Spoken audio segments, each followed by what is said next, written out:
Welcome back to BRMC's Healthy Connections. I'm Donna McMullen, your host. We've got some special guests for you today on our very first show from the Klein Emergency Center over at BRMC. And we're going to be talking about our trauma designation at the hospital. Kelly Dix, would you please go ahead and give us some information about the trauma? Absolutely. As most of you may not know, but Arkansas at this point doesn't have a trauma system in place. All of the other states in the nation have a trauma system, but Arkansas does not. And so the state decided last year to go ahead and designate trauma centers. And so at Baxter Regional, we're trying for a level 3. And that is kind of what we've been functioning as in reality so far anyway. We would try for a level 2, except that involves having a neurosurgeon, and we do not have a neurosurgeon on staff at this time. And so we're going to be working toward a level 3. And Lacey Robb, our trauma coordinator, has some information about the trauma system and it's a little history behind it, and she'll take it from here. All right. We're very excited about this, and I'm so excited to be a part of it with Kelly and with Melody in the emergency department. As Kelly said, we're the only state in the nation not to have a trauma system. And right now, actually, Arkansas has a very high fatality rate compared to the rest of the states in the nation. It's about 50% higher. So with the trauma system that we're trying to build right now, we hope to decrease that significantly. It's very important that we have this, and we're so lucky to have it here in Mountain Home. And does the care change at all from what we've been doing in the past with this designation? The care does not change at all. It just allows us to provide care in a more timely manner, pull in all of our resources that we have available, that we've always had available, but it allows us to pull those in and use those in a more timely manner so that hopefully we'll have better outcomes for our traumatically injured patients. Okay. And so there's a network system in place, or there will be a system in place.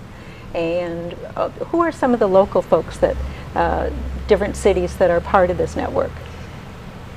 Well, Harrison is designating as a 3. Batesville is looking to designate as a 3.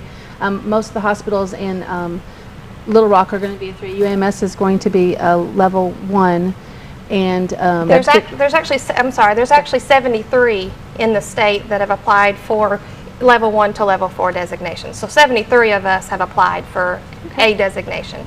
Lacey, could you explain some of the different levels and what is meant by level 1 and level 2? Sure. There's level 1, 2, 3, and 4.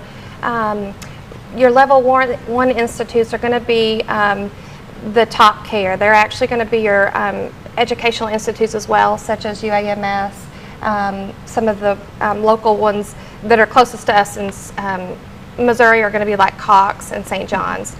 The level 2 is, they have those resources available, but they are not educational institutes. Level 3, we have several specialties, but we don't have all of them. What we lack here is a neurosurgeon, which I hope that someday we will have. And then at your level 4, hospitals are going to be to stabilize and transfer to a higher level institution.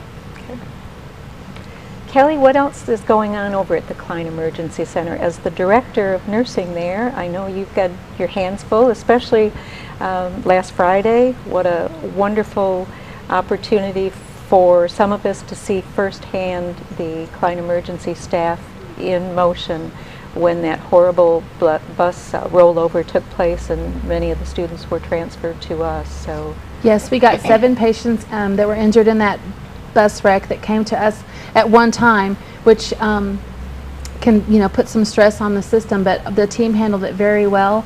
Our night shift stayed over to help with that, and also the night physician stayed over to help. And part of that is the training we've been doing. We've been training our nurses in TNCC, which is a trauma nurse core curriculum course, which is just helps them remember how to assess, to make critical decisions on the trauma patient, what goes first, and it gets them certified in that. And that's one of the requirements is the trauma designation too, is to be certified in trauma nurse course. And of course my staff is competent in advanced life support, and the paramedics on the field are also qualified in the same things, and they help us out with those. But it was a wonderful teamwork that happened. The paramedics call on the scene, they decide it's a trauma, and they call it in as a trauma to us, and then we prepare at the hospital and we're ready. And it was a great response. I got to see this firsthand and was in the Klein Emergency Center from about the time the first folks came through, that were brought through the door. And as a non-medical person, as a non-clinical person, I think what surprised me the most was the absolute flow. It flowed beautifully. Everyone knew what their tasks were. They handled those tasks so efficiently. It just went as smooth. If you were just taking a tour, for instance, through the Klein Emergency Center that day, I don't know that you would have even been aware how intense it was behind the scenes, so to speak. So it was, as I say, from a layman's term, just wonderful to be able to see the Klein Emergency Center in action. So kudos to all of you. Thank you. Thank you. We strive for that, so that's wonderful. And it was very successful. And people may not realize, you know, people a lot of times think of traumas as being gunshot wounds and knifings and things like that, but actually at Baxter Regional, falls and motor vehicle accidents are probably our top traumas that we get. However, as the community knows, in the past couple of years we have had several traumatic things that would have, you know, happened that would have designated and activated a trauma. We had the plane crash at Gaston's, of course, the tornado, and there's been several other things like the explosion at the co-op. Those would have all activated the trauma system. So, and the kids at Yellville, the football kids at Yellville, so that we actually do have quite a few traumas each year. We recently got a software program that Lacey can tell you a little bit about, and system that helps us track those more consistently. And so the system is called Intrax. It's actually a software that the state provided to us, and I had our IT people, because I don't do computer stuff, I had them install that on the computer, so thank you to them. I had them install that back in August. August 1st is when we went live with that. And what will happen is I keep track of all of our traumas, and I put those in our database. That will eventually go to the state. Once we're designated and go live, that will go to the state. But for now, I'm putting it in myself so that I can kind of track and see where we're at. And so far, in August and September, it looks like that we would have had around 20 activations. Wow. That's level 1 and level 2 activations. And summer seems to be a little bit busier in the emergency department anyway, so I anticipate that that will decrease a little bit now. But we were pretty surprised at how many actual activations I think we would have had. And I know with the trauma, we're also proactive. And I know that you've been involved with, for instance, with children. You did a rodeo bicycle clinic not that long ago. And can you tell us more about that and what the entire program was about and what you hope to accomplish? Sure. You want me to do that? Yeah, go ahead. Okay. A big part of my responsibility until we are actually designated is working towards that, and a big part of my responsibility due to that is injury prevention. We hope to have a system in place that we provide excellent care. We think that we do. We're pretty confident that we do that, but we actually want to prevent those before they ever come to us. We want to prevent the injuries. And in May, we did the bicycle rodeo, and what that was we actually distributed, I don't remember how many helmets, but we gave helmets to all the kids that ended up being there. We gave away free helmets. We sized them and gave away free helmets. And that is to promote them using bicycle helmets on their bicycles to prevent head trauma. We actually see a lot of head trauma from children and adults, and I'm a big advocate for bicycle helmets, so that's what that was for.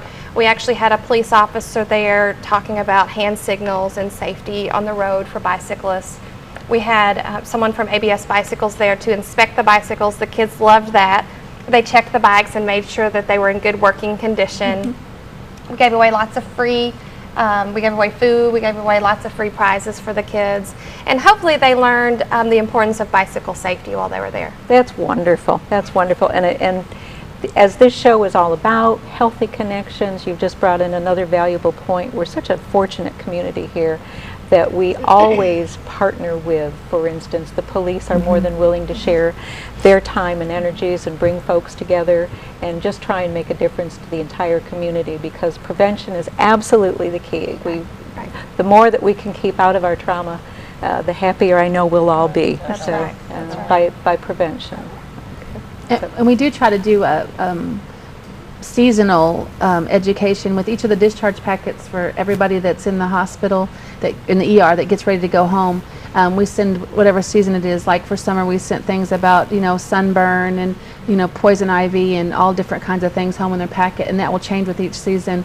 We'll have stuff about falls in the fall, the throw rugs in the house, especially if somebody has any mobility problems are often an issue, and they'll trip and fall over those throw rugs. So, and I know this month we did fire prevention because that's a big one. So another big one. That's right. yeah. All right.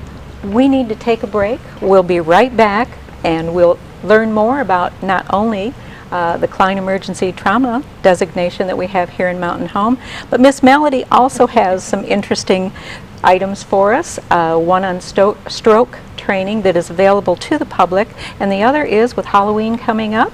We need to be sure and make sure our kids are safe. We'll be right back.